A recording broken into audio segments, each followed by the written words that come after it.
Today, Laura Harris is our guest in the Coach Me to Lead show. Welcome, Laura. Thank you. It's good to be here. And if you have any questions for Laura, and hopefully I see them while we're having this conversation, you can ask that in the LinkedIn in the chat below this event, below this video. And other than that, if you're watching the review, the replay of the video, you can also still ask questions and we can see if we can get a reply from us. So, Laura, you are an entrepreneur, an owner of an agency that sells insurances. And so you have no involvement with Coach.me, even though this is now transmitted from the Coach.me page on LinkedIn. But still, I thought it's going to be an interesting conversation with you because, you know, what can we learn from you as a business owner? So let's dive into your business and the work that you do to see what we can learn as business owners or as, you know, leaders of a team. What do you think is the most important thing that, well, you have written a book about this. What do you think is the most important chapter in your book? You know, I would say the most important concept in the book is just the fact that it is very difficult to be an entrepreneur or even a team leader if you're not good at delegating. And the word delegating is kind of taken for granted. It's actually not very strong. With my book, the tagline is strategically relinquishing control. So it's not just giving all your jobs away and then I've worked for some people who didn't do a darn thing. They just delegated everything. And it's very difficult to have much respect for that person. But when you do delegation right, you have a very clear vision of where the business is at and where the business is supposed to be going. You have very strong and empowered employees. Like they feel like they have the authority to make decisions and that they won't be scolded if they don't make the perfect one.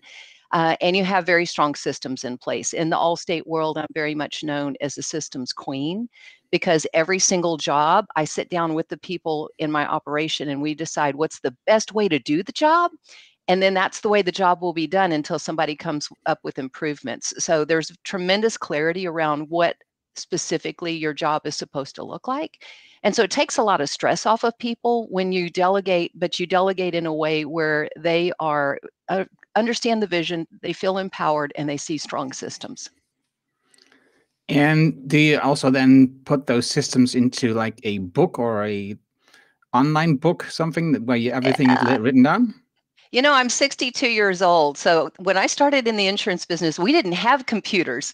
So you can imagine the technology side is not my most favorite. I talked to a really good friend named Julie the other day, and she's got all of her training manual in Trainally and all that stuff.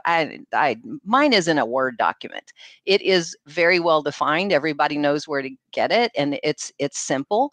And every single process is assigned to one person and one person only. And I think that's huge because if the accountability is clear, everybody who has their assignment knows they better do it right because you can't do any of this point and finger stuff.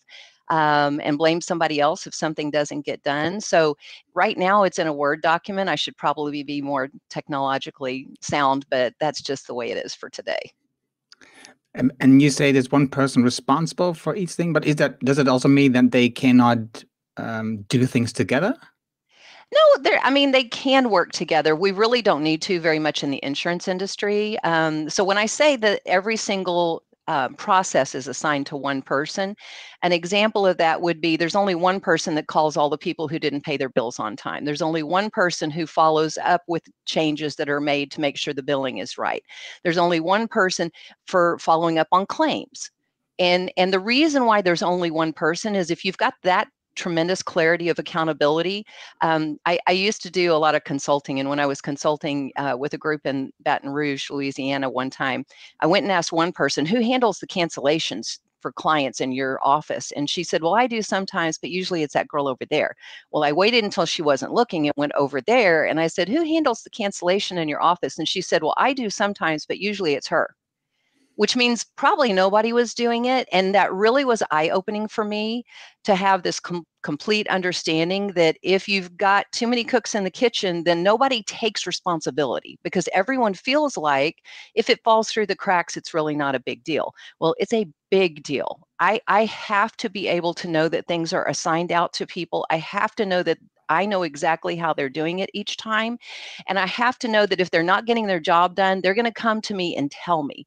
It's super, super important that I don't accidentally find out that you haven't had time to do something that's part of your assignment. The one exception to everything is assigned to one person only is sales. I don't care what business you're in. There's a few exceptions, but I would say every single industry, there is some relation to the sales world. And what I say in my business is that if you are getting a paycheck, you're in the sales department. So everyone is responsible on some level for closing deals and looking for opportunities all day long. Because if you're talking to our clients, there is always more opportunity. So it's everyone's responsibility to sell, but the actual processes themselves, besides sales, are clearly defined in writing and assigned to only one person. And do you find that the sales is that for, well, you have a team of how many people right now? I thought it There's was, about 22, I think. I oh, couldn't wow. tell you. That's bad. Well, anyway, 22, that's a nice number. And so how do you deal with people? How do you take care of people? It's better. How do you take care of people who come into your company and are not, very happy about the sales part, but are a little bit reluctant? Okay, you just don't hire them. Right. So I'm a beast when it comes to the hiring process. I have 2 different recruiting companies that I use right now that I absolutely love, because I don't want to be a full-time recruiter. I want to hire people and outsource anything and everything that I can. My accounting is outsourced to a company called Club Capital. When it comes to recruiting, I use Team Hired and I use Tactical HR. They do all the work, and then they bring me the perfect prospect. And then here's what's important.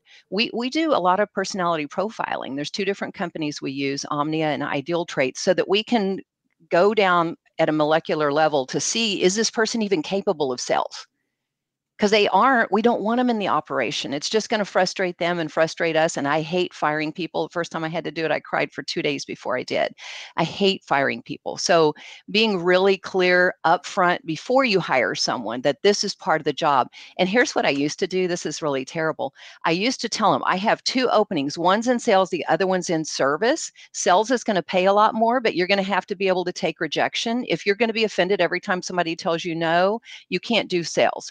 The service department is a lot less stress, a lot less money. You tell me which one you want. Well, dude, I'm a beast. If you want to work in the lot less stress, lot less money category, go work for somebody else. I will only hire people that say they want the sales job, because those are people, even if they're doing internal sales, meaning talking to existing clients and getting cross sales off of them, or if they're in the external sales department and they're looking for new clients on the streets, either department, you have to be doing sales. That's how I get paid. We are currently, there's 8,000 agents in the company with Allstate right now, and we're in the top 15 as far as how much premium has been sold for the year. And we were last year too. And it's like, it's super important to me that the people that work for me make really good money. And if they're not willing to help with sales, I can't pay them good money because I'm in a sales business. So at Coach.me, I've been working with Kendra for a long time now, and I know her and follow her for a long time. And I think the most terrifying, emotional part was the moment, and I have to say, your business is in Corpus Christi, Texas. Correct. And was the moment when she was writing about and talking about the Hurricane Harvey. Yep. That hit, the town, and it was just terrible to read these stories that she was going through. You're in insurance, so I can imagine that this whole natural disaster, took a lot of time and attention for your company. What happened for your company then? Okay. So I love being a person who thrives on chaos. If you don't like change, you shouldn't be an entrepreneur. You certainly shouldn't be the visionary in your company, that's for sure. And I thrive on chaos, because what I've seen in 44 years in the insurance business is when things are chaotic, probably 60% of the agents just shut down emotionally. They stop their marketing, they stop their hiring, they stop everything that makes us successful gets put on hold. And so if they're all going left, I need to go right. And so when Hurricane Harvey hit, my operation had over 1,000 claims that were windstorm or flood related. And you can imagine, just like Kendra was in the beast. I mean, she had really significant issues where she was working at the time. In my operation, we were so blessed. This sounds crazy. I believe in God. On Friday, the hurricane does all the damage. It's late. Everything is destroyed. Over the weekend, I hired multiple companies. I hired one company to call every single client I have, and there's thousands of them. Every single client, even if they don't live in Corpus Christi, Texas, they might live in Dallas. We called them and said, is everything okay? Do you need to turn in a claim? Is there anything that we can do for you? This was done by a company in Florida. They made a phone call to every single client that I have. If they had damage, I got a report back, and the report back not only came to me telling me there's damage, but they would inform the client how to turn in a claim immediately. And the person who made the phone call said, do not wait until Monday. If you wait until Monday, you're going to be so far down on the list, you're never going to get a phone call. Call right now. Here's the phone number to call. So my clients got all of that in advance. The second thing that we did is all weekend long, because of VoIP phone systems, we were able to text our clients over the weekend and say, I see that you've got damage. Have you turned in your claim yet? Do you have any questions? We did not answer phones. Phones are very inefficient. People can spend 30 minutes telling you about their problems. Texts are very quick. In the middle of a catastrophe, you've got to be able to respond to as many people as you can very, very quickly. So we had sent an email to all of them before the claim hit. They got a phone call after it hit. We texted them over the weekend. Monday morning, I was receiving phone calls from claims adjusters saying, why are all the claims that I have yours? Like literally every single claim is your client's. And I can tell you why, because we spent the entire weekend making sure that we got ahead.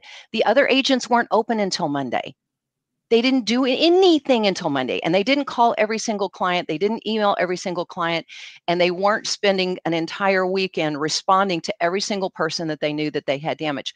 Our customer satisfaction rates went through the roof. Okay, now that's just the client side. Now stop and think. I have customers.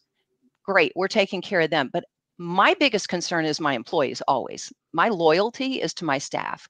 And so I spent 2 days before, because thank God you get with hurricanes, you get notice in advance, going over every single thing that could possibly come up as far as questions after that hurricane hit.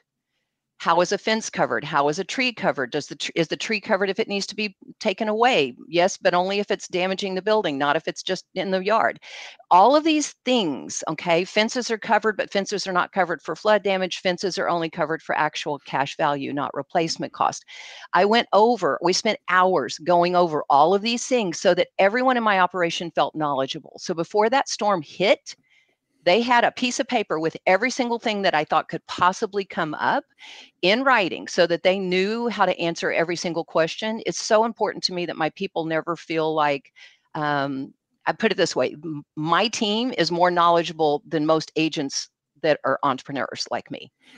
Because I love education. So we are that detailed with that. So we did education before the storm hit. The day that they came into work, which was Monday, the first thing that I told them is I'm giving every one of you $1,000 bonus. Some people in the room started crying because they had had severe damage to their own homes. They were going to have to pay a deductible. They were worried about getting their electricity back on. They were worried about where they were going to sleep that night. I need you focused on my clients now. Like if you have individual needs, you come to me, this meeting is over, but we are focusing on our clients right now. If you need me to help you get your stuff taken care of, I will see that your stuff's taken care of. But when we're here, we have to be 100% engaged with the clients because they don't care that we had damage. They don't care. So we have to be focused on them. So $1,000 bonus. We talked about what had happened over the weekend, the phone calls that had been made, the texts that had been done, what the strategy was. You're going to find out what a not nice person I am. We did not answer phones on Monday. We did not. We pretended like our phones were down, because at the time there were probably 12 of us, and we were able to text more efficiently than if we had been on the phone listening to people talking. So we spent the entire day texting clients and saying, you know, what else can I do for you? How are you doing? Is there anything else that you need? And the phone calls were actually going to the 1-800 Allstate people, and they were answering those phones. But I already knew every single client that had damage. We already had the list of those people, and we were working with those people, but we were doing it in a way that was efficient. So when you have a catastrophe, I would say the most important thing is to get to the mentality of, this is going to be an advantage for you. I had such an advantage after we had thousands of clients who had a claim and knew how we operated. Those people were referring clients left and right who 10 days later still hadn't heard from their agent. So I think how you handle catastrophes, and catastrophes can be a lot of different things, not necessarily a hurricane, but how you handle stress. If you don't thrive on stress, it's very difficult to be exceptional in any business.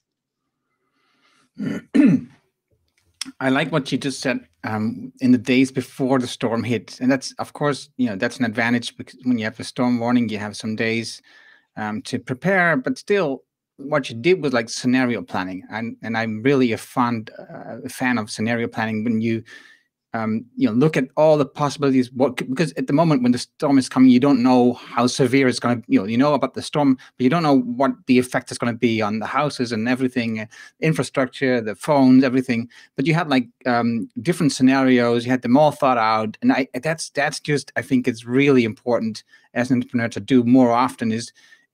So like, what is coming towards us? What could be possibly coming towards us? Like Corona happened.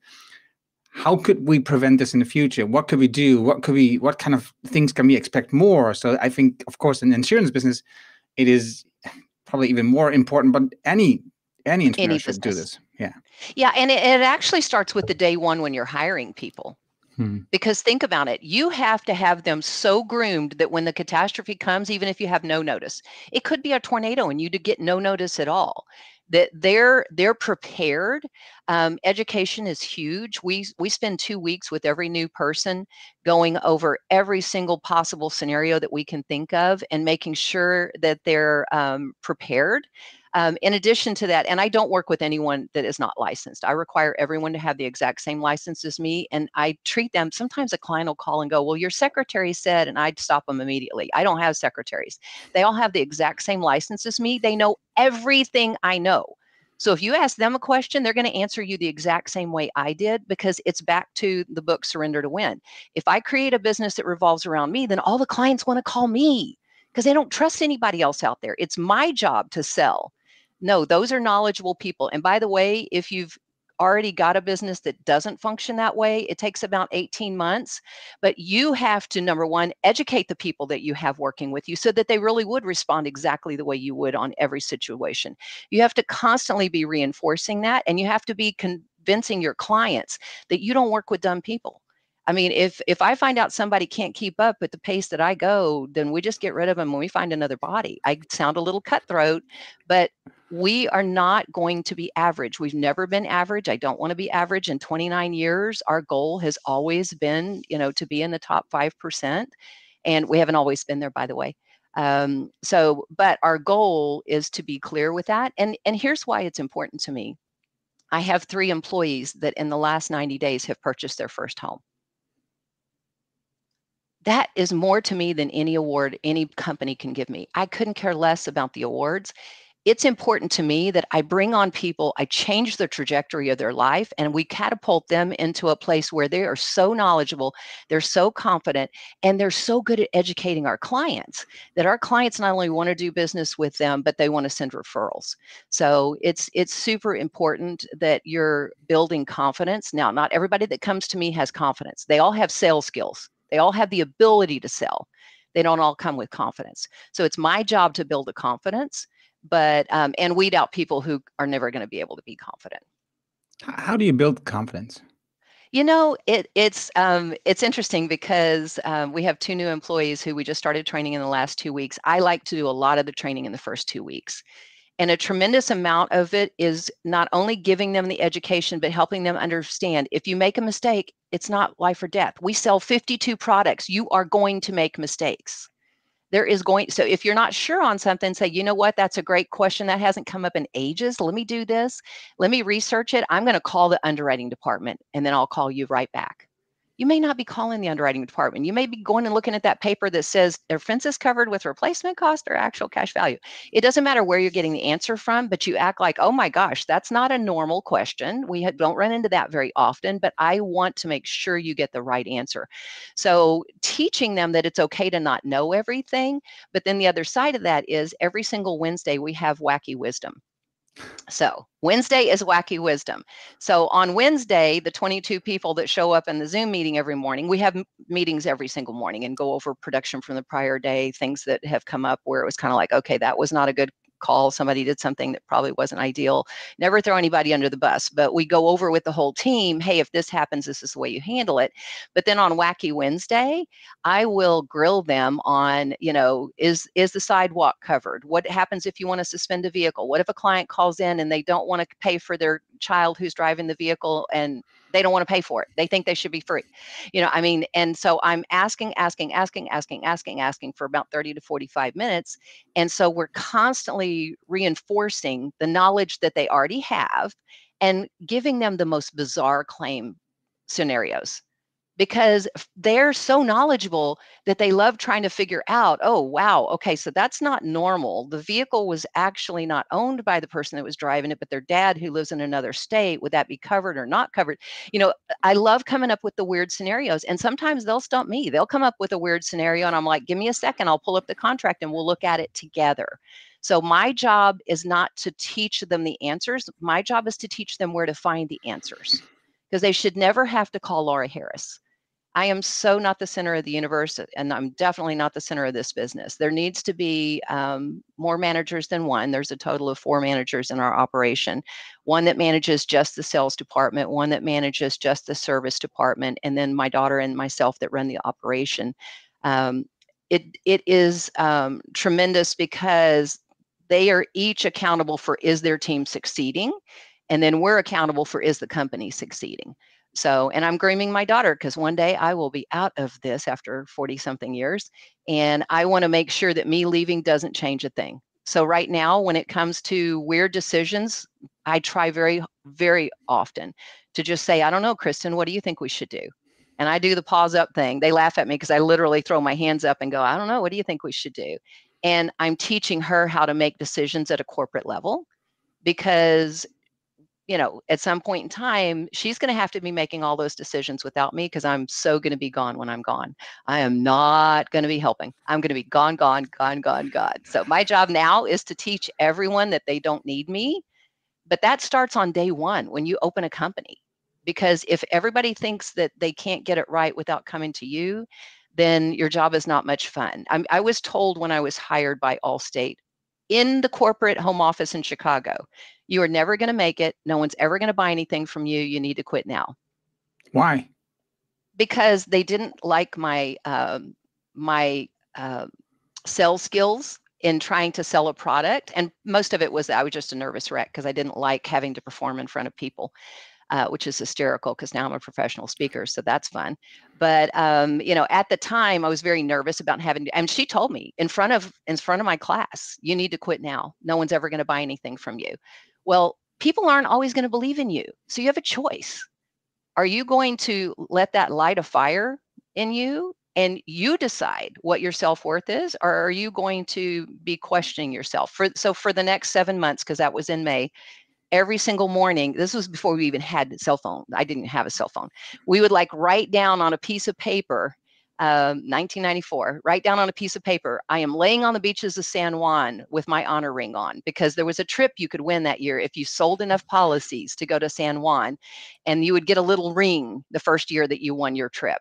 And I was determined. Guess what? The lady who did this to me, who told me I was not going to make it, her name was Louise Slaughter.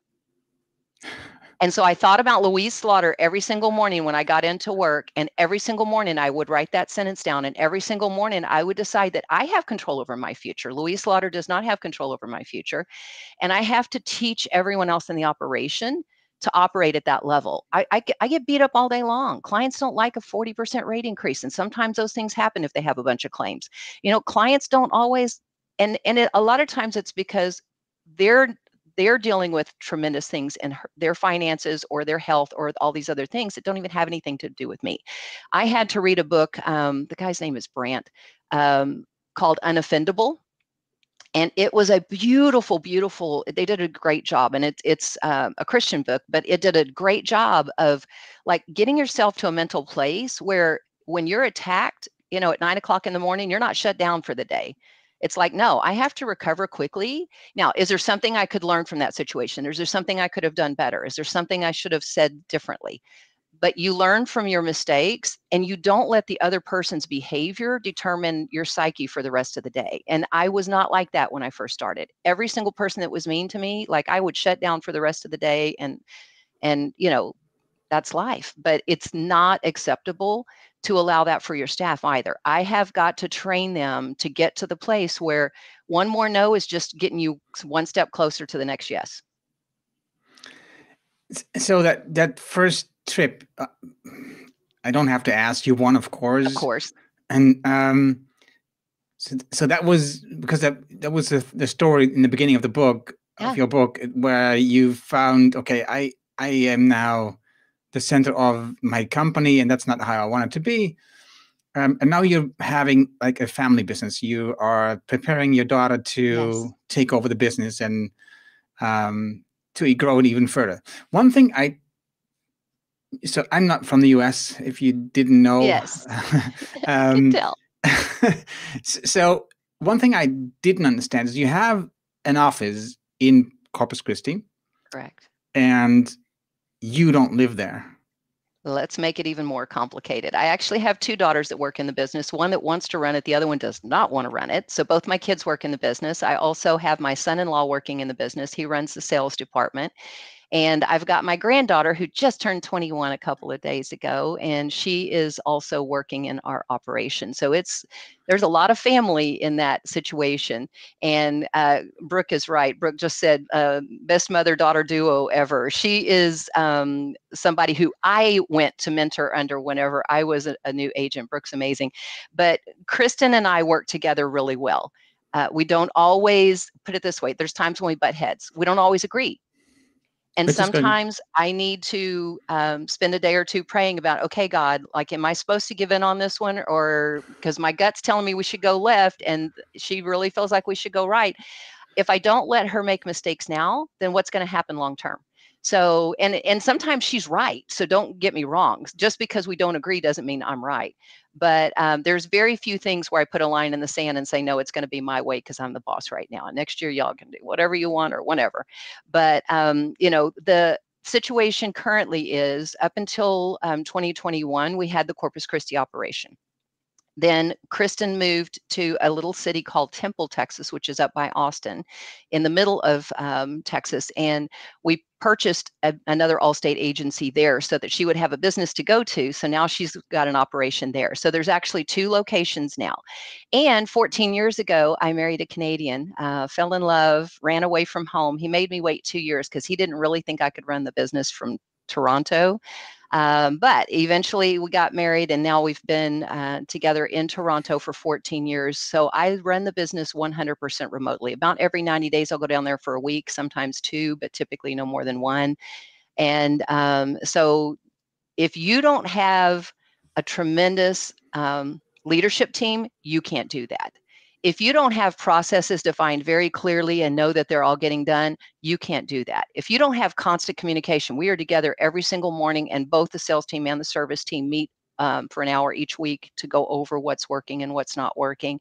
You can't do that.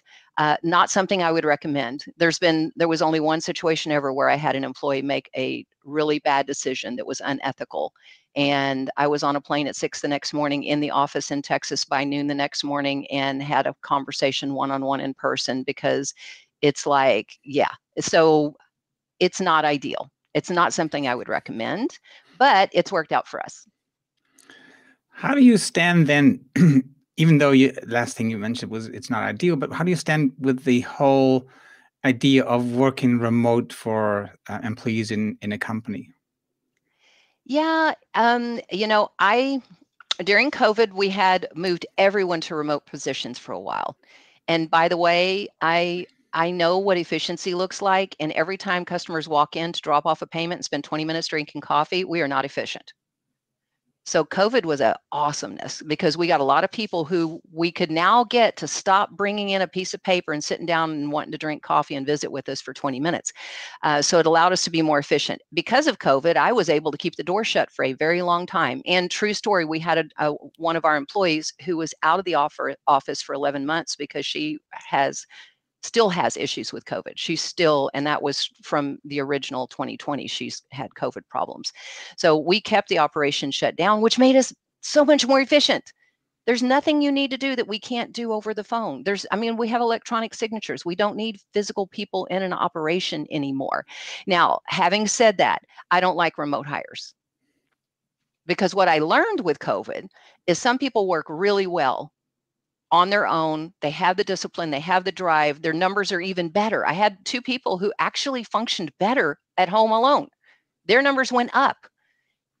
Some stayed level and some absolutely crashed. They couldn't do it without the energy of, we're going to work on this, we're going to do this, we're going to get our numbers.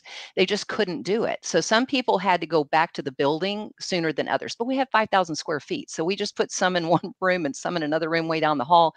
And we literally did not allow them to get up from their desk without a mask on for 2 years. So I was a beast. But that being said, the challenge is, I know some people don't function well remotely. So why would I hire remotely? Not only that, but if we have people that are all working remote, then if 1 or 2 people that normally work in the office are out, there's nobody there. I need people physically in the building. So we have not hired a remote person in years, and the ones we did hire did not work out. So the only people that are remote is my granddaughter, who's going to school. Okay, she's at college, so she's allowed to work remotely. My daughter, who lives in Tulsa, Oklahoma, Kara, we call her Care Bear, is allowed to work remotely, and she works amazingly remote, so that's not a problem. But she doesn't live in Texas. She's not near any of the locations. New hires, we do not hire them. I actually fell in love with someone about 4 months ago, and I wanted to hire him so bad. And Kristen's like, no, Mom, we've tried the remote thing. We've never had luck with it. And there are some business owners who have phenomenal luck with it. That's fine. Maybe they know how to hire better for the remote people. But I gave that person to another agent that was in the city where he lived. And said, listen, it's crushing me. I want to hire Mason so bad, it's killing me. But I'm afraid it won't work in my operation, so I'm giving him to you. And by the way, that agent was super skeptical, and I called back 30 days later, and he said, you were right. He's amazing. So, because they were like, why would you give him to me if he's actually good? So, but I feel like our energy and the synergy is much different if we're physically together. Yeah. I think when looking at the remote thing, when the intensive training that you do, so that part is really important, that you be in the same room building. But after that, I think still you could be more flexible on being remote or not, depending, of course, if it fits with the way you love to work. Other ones, some people love working alone, others love Am I working going to in a offend you team. if I disagree? No, that's why I'm saying. Training is easy on Zoom. Training is easy Oh, wow. with having remote employees. It's the in-person all day long. Are they saying something to a client? Well, you're not going to sit and listen to their calls all day long. But if they're sitting in the same building with you, you'll hear something and you'll go, no, that's not the right way to do that. So it's the after that's difficult, in my opinion. And I'm sure it depends on what type of business it is. But I'm not going to sit and listen to their calls all day long. And I have that advantage if we're all in the same building. If somebody says something that's not right, I can hear it quickly and correct carefully, because I'm never going to humiliate them in front of the other teammates. I'm not going to, I want to build their confidence. So I'm going to do everything I can to build that confidence, but it's very difficult to do that when they're remote, and the only way to know what they're saying is to sit and listen to their call all day long. Well, you can do that for a short period, but long term, they could still be doing things that you'd be like, oh, that wasn't the right way to say that, So just two perspectives, neither right, neither wrong. No, and I'm not offended at all. I think that's why I'm asking the questions to learn, Yeah. right? So I have different ideas here, but I think the way to learn is to have a conversation about it, because otherwise True. we're just being in our own world. Yes. How do you work with because you have like 22 people now? How do you work with like promotions, or what is the career ideas that your people have? Yeah, we've set up a compensation structure that allows them to make unlimited money. Here's the most important thing. I read in a book years ago, if you don't make me more than you cost me, I can't keep you. So everyone understands the economics of my industry. They understand if they cross-sell and bundle a client with home and auto, I make a lot more money, so I can pay them a lot more money. Their compensation structure is aligned with how my compensation structure works. And so I teach them what it takes for us to make more money, and that's how they make more money. And as long as I have my system aligned with their system, then that'll work itself out. So I just have to be careful to make sure they understand the why. Sometimes the rule might be a weird one. It's okay if it's weird. You just need to make sure they understand why it's a rule, because people don't mind anything if you don't just say, because I said so. Parents can get away with that with children, but coworkers not so much.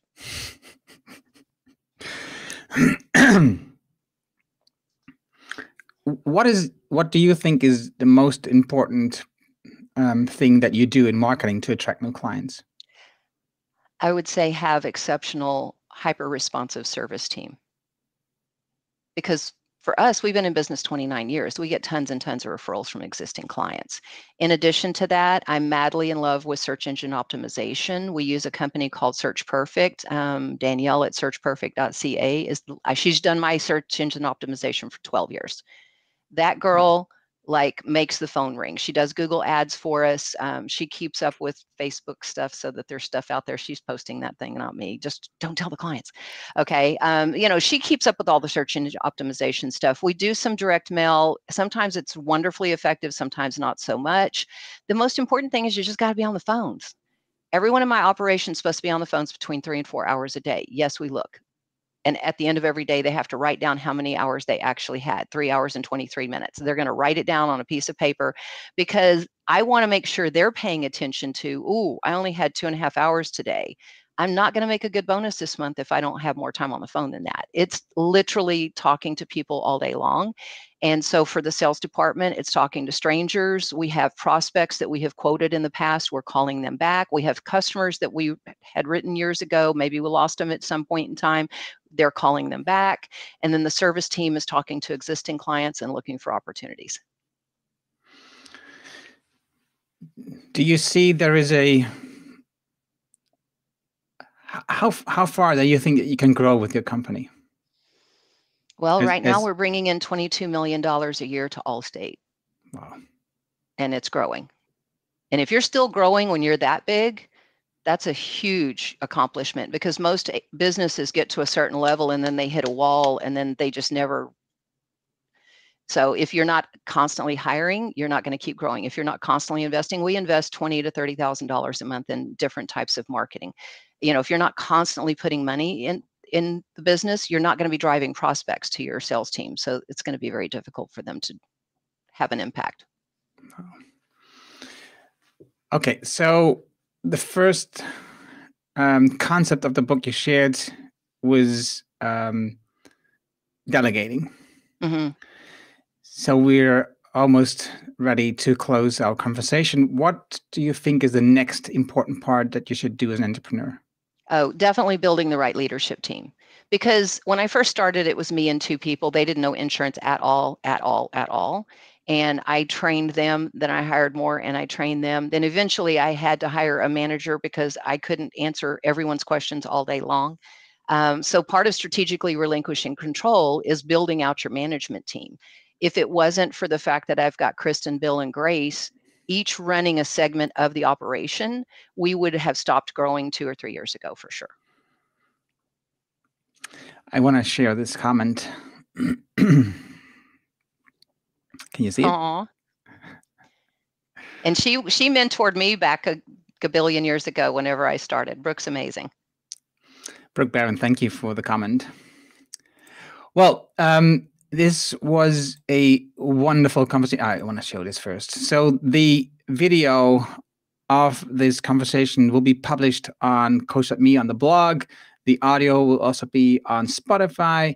And well, if you want to be with us next week, next Friday, same time, 9 a.m. Central Time or 4 p.m. Central European Time. It's going to be lovely if you be joining us again. And Laura, thank you much. Thank you very much for sharing your thoughts and ideas, and wishing you a happy Easter. Thank you. You too. Thanks a bunch.